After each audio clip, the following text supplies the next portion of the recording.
I'm a nutritionist and I've been using intermittent fasting for years, and I never recommend my clients to break their fast at or after 2 p.m. When you break your fast at 2 p.m., that means your last meal of the day is also going to be pretty late as well, which when compared to an earlier dinner, the later dinner ends up being not a great option from a weight loss perspective. Today, I'm sharing 3 science-backed reasons on why breaking your fast at 2 p.m. or later is actually not a great option for your weight loss goals, as well as what you can do instead to better help you achieve your weight loss goals. My name's Autumn. I'm a certified clinical nutritionist with my master's in nutrition human performance, and today's video is sponsored by LMNT. More on them in a bit. Okay, the first reason why I recommend people break their fast earlier rather than later is because it's been found to better reduce body fat percentage. There's been a lot of research lately comparing different break fast times or eating window times, and there's one study that compared 2 different types of eating windows. The earlier time restricted feeding, or eTRF, had their last meal no later than 3 p.m. versus the later eating window of 8 p.m. This study found that there are larger decreases in body fat percentage for the group who had their last meal earlier in the day. And this is likely because there tends to be an improved cortisol balance with this earlier eating window. And cortisol is our stress hormone, where high levels of it have been directly tied to weight gain around the belly, which is really interesting data because it goes to show that not just what you eat, but when you eat it, and specifically even when you eat it in the day, can really impact your goals. From what this first study is showing is that eating earlier in the day seems to have a better effect on our hormones and our circadian rhythm, which can also help us achieve a weight loss goal. Now, as a side note, you don't necessarily need to be having your last meal at 3 p.m. I'll be getting into those details of how you can actually practically apply this at the end of the video, so make sure you stay tuned. Okay, the second reason why I recommend breaking your fast earlier rather than later is because it's been found to actually help improve insulin sensitivity. Now, one of the main perks of intermittent fasting in general is that it helps to improve insulin sensitivity. This matters for a lot of reasons. From a weight loss perspective, it tends to be pretty difficult to lose weight in an insulin resistant state, especially lose weight around the belly. But also from a health perspective, insulin resistance is that first step towards diabetes. And with an estimated 1/3 of Americans and about 44% of adults aged 18 through 44 having some degree of insulin resistance, this is huge. So that same study found that that earlier eating window was much better at improving insulin sensitivity than the later eating window. This still probably cycles back to the higher cortisol response when you eat later in the evening, because those higher cortisol levels can actually also lead to insulin resistance. That's a little speculative, but the studies are showing that this earlier eating window does have that positive effect on insulin sensitivity, which from a weight loss perspective, the more insulin resistant someone is,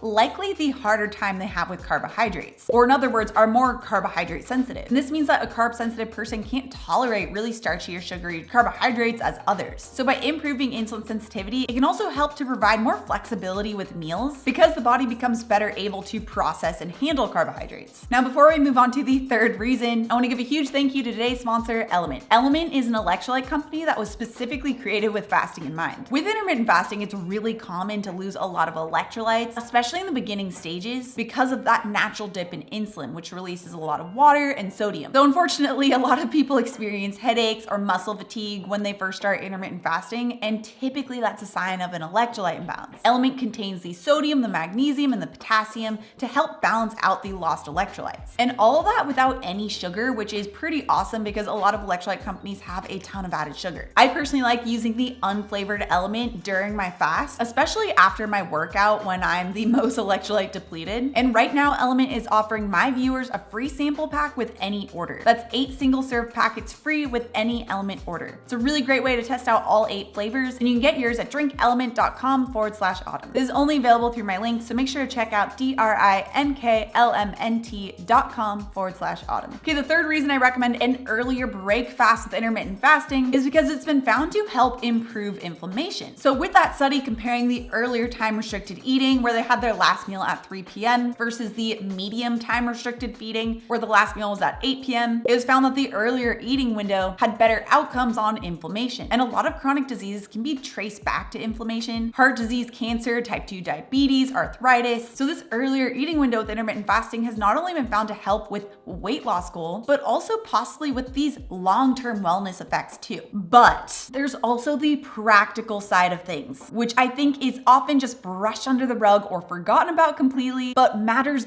much more. Because what if you just can't have your last meal at 3 p.m.? I know I can't. I like to have dinner with my husband, with my family, which means that we're usually having dinner around 5:30 or 6. Now, from what I've seen, there are multiple studies done on this earlier time restricted feeding, some of them as late as 4 p.m., but consistently they're compared to a later eating window of 8 p.m. or just eating whenever you want. So any time of the day. So it's not like 3 p.m. is the time that you have to stop eating. Clearly, the main takeaway is trying to eat earlier rather than later. And it has to fit your schedule as well, because if it doesn't, it's not going to last. And we need to strike this balance between an intermittent fasting eating window that is better for your weight loss or wellness goals and also something that actually fits your life. Otherwise, you're gonna do it for like a week, maybe 2 weeks, and then stop completely, and then you don't get any of the benefits of intermittent fasting. If a last meal of 2 or 4 p.m. works for you, great. But if not, practically speaking, what I would do is just to aim for your last meal to be as early as makes possible for your schedule. If that means going from 7 p.m. to 6 p.m., that's an hour improvement. And even if you can't hit that early eating time because of work or family obligations or whatever it might be, and you're still eating at like that 8 p.m. time, then I would at the very least go on an after dinner walk, even if it's just like 5 or 10 minutes. This can at the very least help to absorb the excess blood sugar, help to improve digestion before bed, and help to expose your eyes to the darkness to naturally produce melatonin and get that high quality deep sleep. But if you're able to, just not breaking your fast at like 2 p.m. and ending at 8 p.m. instead shifting it down, like my eating window is usually around 10 to 6, can at least help to move the needle in the direction that's shown to have better benefits. Now, if you're new to intermittent fasting and you just haven't seen results yet, you can check out my secret intermittent fasting formula that has helped thousands of men and women around the world with this video next. Also, if you're new to my channel and you love this science-backed information, make sure you subscribe right here. Come out new videos every Tuesday and Thursday. All right, guys, thanks so much for tuning in, and I'll see you in my next video.